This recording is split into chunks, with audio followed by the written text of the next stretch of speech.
Welcome back. Well, not welcome back. This is the first episode of IceCold. I'm Willow, and today we're going to be talking about John George Haigh. Anyway, so John Haigh is known for being a British serial killer who is also known as the acid bath murderer, which, honestly, I couldn't think of a better name for a serial killer like him. He was born in Stanford, Lincolnshire, and grew up in the village Outwood, West Riding of Yorkshire. His dad, John Robert Haigh, was an engineer, and his mom was a stay-at-home mom, so he grew up comfortably. And they were members of the Plymouth Brethren sect, which was a conservative Protestant sect. Haigh later claimed that he suffered recurring religious nightmares during his childhood, although maybe he just claimed that to plead insanity, which did not work. So on July 6, 1934, Haigh married 23-year-old Beatrice Hammer, but soon after their marriage disintegrated. The same year Haigh was jailed for fraud, Betty gave birth to a girl who she gave up for adoption and left Haigh. His conservative family ostracized him and then onwards. And after being jailed several more times, Haigh became interested in the French murderer Georges Alexandre Sarret, who was in 1925 had disposed of his victims' bodies via sulfuric acid. He experimented on field mice and found that it only took 30 minutes for a body to disintegrate. Now, the acid bath murderers. So, when John George Haigh first figured out how to do this, he met one of his former employees. And the employee's parents were pretty wealthy, and he was a bit jealous of this man, and they owned several London properties, which were very expensive at the time. And on September 6th, the son disappeared, and Haigh later admitted to hitting him over the head after luring him into the basement at 95 Gloucestershire Road, London. He then put this man's body in a 40-gallon drum and tipped concentrated sulfuric acid into it. 2 days later, he returned to find the body had become sludge, which he poured down a manhole. He told this boy's, McSwan's, parents their son had gone into hiding in Scotland to avoid called up for military service. Haigh then took over McSwan's house and began collecting rents for his parents, but he wanted money from the properties. Donald and Amy, his parents, became very curious to why their son had not returned, as the war was coming to an end. On July 2nd, 1945, he lured them to Gloucestershire Road, telling them their son was back from Scotland from a surprise visit. He murdered them in his basement with blows to the head and disposed of them. Haigh stole William McSwan's pension checks and stole their properties, stealing about £8,000, which is not a lot today, but it was a bit more back then. He then moved on into Oslo Court Hotel in Kensington. He was a gambler and was running short of money by the summer of 1947. To solve his financial troubles, he found another couple to kill and rob. Dr. Archibald Henderson and his wife Rose, whom he murdered fainting interest in the house they were selling.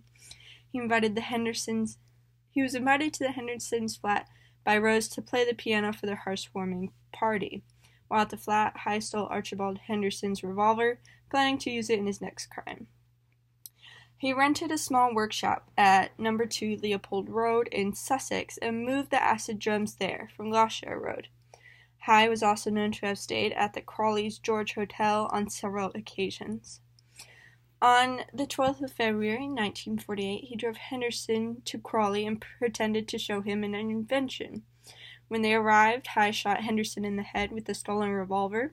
He lured Miss Henderson into the workshop, claiming that her husband had fallen ill, and shot her also. After disposing of the Hendersons' bodies in oil drums filled with acid, he forged a letter from them and sold all their possessions for £8,000, except for their dog and motor car, which he kept. which kind of strange, but I guess he didn't like leaving animals behind. And Haigh's next and last victim was Olive Deacon, 69, a wealthy widow of solicitor John Deacon and fellow resident of the Onslow Court Hotel. Haigh by then was calling himself an engineer, and Olive mentioned that an idea to him she had for artificial fingernails. He invited her down to Leopold Road workshop on the 18th of February.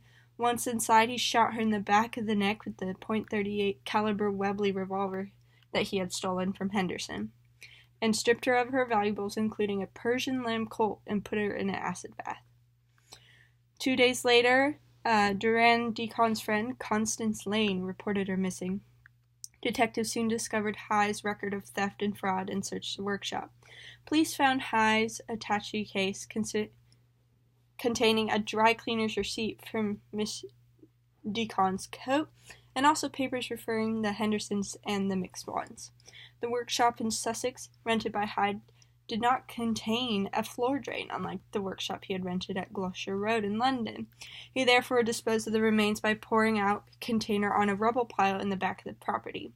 Investigation of the area by pathologist Kai Simpson revealed 28 pounds of human body fat, part of a human foot, human gallstones, and part of a denture, which was later identified by Miss Deacon's dentist during the trial. Haigh asked Detective Inspector Albert Webb during questioning, "Tell me frankly, what are the chances of anyone being released from Broadmoor, a high-security psychiatric hospital?" The inspector said that he could not discuss this sort of thing, so I replied, "Well, if I told you the truth, you would not believe me. It sounds too fantastic to believe," which is a strange way of describing murder. Haigh then confessed that he had killed Deacon, the McSwans, and the Hendersons, as well as 3 other people, a young man called Max, a girl from Eastbourne, and a woman from Hammersmith. These claims, however, could not be sustained. After the arrest, Haigh remained in custody at the Horsham police station. He was charged with murder at the nearby courthouse, now known as Old Town Hall. Haigh pleaded insanity, claiming he had drunk the blood of his victims. He confessed to having dreams dominated by blood as a young boy. When he was involved in a car accident in March 1944, his dream returned to him. "I saw before me a forest of crucifixes, which gradually turned into trees. At first they appeared to be dew or rain dripping from the branches, but as I approached, I realized it was blood. The whole forest began to wither, and the trees, dark and erect, to ooze blood. A man went from each tree catching the blood. When the cup was full, he approached me. 'Drink,' he said, but I was unable to move." The Attorney General, Sir Hartley Shawcross, led the prosecution at Lewis Aziz and urged the jury to reject Haigh's defense of insanity because he acted with malice aforethought, meaning he obviously had a plan and wanted the money, so there was motive.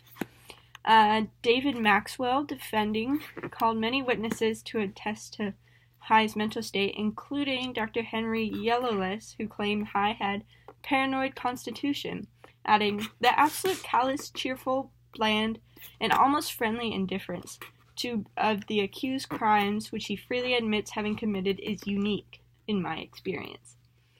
It became apparent that Haigh used the acid to destroy the body's victims because he misunderstood the meaning of the term corpus delicti, and mistakenly believed that if the bodies could not be found, a murder conviction would not be possible.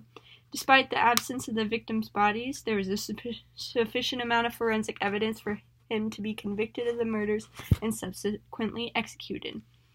It only took minutes for the jury to find Haigh guilty, and Mr. Justice Travers Humphreys sentenced him to death.